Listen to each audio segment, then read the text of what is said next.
Karthik Deepa serial பிப்ரவரி 27 நாளைக்கு இந்த எபிசோடுக்கான ஒரு ப்ரோமோவை பார்க்கலாம் வாங்க. ஐஸ்வர்யா சொல்கிறாங்க, இங்கே பாருங்கள், இப்போ எதுக்கு நீங்கள் தேவையில்லாமல் கார்த்திக்கிட்ட பேசிக்கிட்டு இருக்கீங்க, வாங்க போகலாம் அப்படின்னு. அப்போ கார்த்திக் சொல்கிறாரு, நான் அண்ணன்கிட்ட பேசிக்கிட்டு இருக்கேன், உங்ககிட்ட எதுவுமே கேட்கல அப்படின்னு. அப்போ நம்ம அருண் சொல்கிறாரு, சரி கார்த்தி, உனக்கு ஒரு 1 வீக் டைம் கொடுக்குறேன், அதுக்குள்ளேயும் உன் மேலே எந்த தப்பும் இல்லைன்னு நீ ப்ரூவ் பண்ணணும். அப்படி நீ ப்ரூவ் பண்ணலைன்னா கண்டிப்பாக வந்துட்டு நான் இந்த வீட்டில் இருக்க மாட்டேன். இப்போ கூட நான் உனக்காக இந்த வீட்டில் இருக்கிறேன்னு சொல்லலை, அம்மாவுக்காக தான் அப்படின்னு சொல்லிட்டு நேராக ரூமுக்கு போகிறாரு. அப்போ ஐஸ்வர்யா சொல்கிறாங்க, என்னங்க தேவையில்லாமல் உங்கள் தம்பி சொல்கிறதையெல்லாம் நீங்கள் நம்பிக்கிட்டு இருக்கீங்க, கண்டிப்பாக அவர் பொய் தான் சொல்லுவார், செஞ்சதெல்லாம் அவராக தான் இருக்கும் அப்படின்னு. இதை கேட்டுட்டு அருண் சொல்கிறாரு, ஐஸு 1 வீக் டைம் கேட்டிருக்கான் தம்பி, அது வரைக்கும் கொஞ்சம் பொறுமையாக இரு அப்படின்னு. அதுக்கப்புறமா ரியாவை காமிக்கிறாங்க. ரியா வந்து ஆனந்துக்கு காஃபி போட்டு கொண்டாந்து கொடுக்குறாங்க. அப்போ வெளியில் காலிங் பெல் அடிக்குது.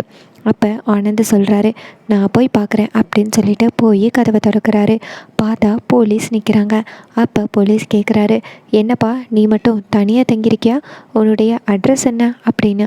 அப்போ ஆனந்த் சொல்கிறாரு, நான் ஒரு வேலையாக இங்கே வாடகைக்கு தங்கியிருக்கேன் அப்படின்னு. அப்போ ரியா டக்குன்னு அந்த இடத்துக்கு வராங்க.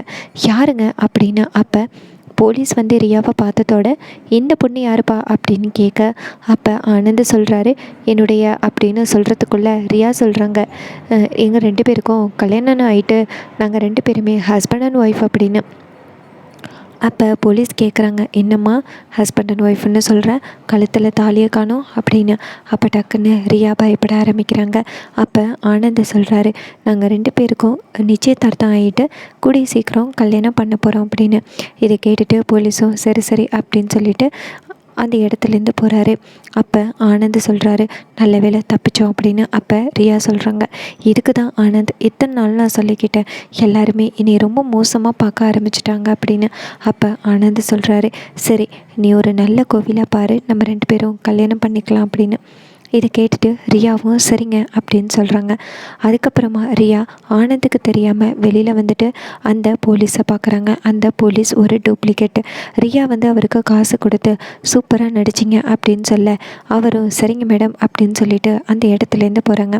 அப்போ ரியா யோசிக்கிறாங்க, ஆனந்த் நீ என் வலையில் சிக்கிட்ட, இதுக்கப்புறம் உன்னால் தப்பிக்க முடியாது அப்படின்னு. அதுக்கப்புறமா ரியா நேராக கோவிலுக்கு போயிட்டு அங்கே உள்ளவங்க கிட்ட நல்ல நாள் பார்த்து கல்யாணம் பண்ண போகிறேன் அப்படின்னு சொல்லி புக் பண்ணுறாங்க. அதே நேரத்தில் அதே கோயிலுக்கு அபிராமியும் தீபாவும் வராங்க. ரியா போகிறத நம்ம தீபா பார்க்குறாங்க. அப்போ நம்ம தீபா யோசிக்கிறாங்க, இவங்க தானே அன்றைக்கி ஆனந்து கூட இருந்தது, எதுக்காக இவங்க இங்கே வந்திருக்காங்க அப்படின்னு நம்ம தீபா யோசிக்கிறாங்க. அதோட இந்த ப்ரோமோவை சூப்பராக ஃபினிஷ் பண்ணியிருக்காங்க.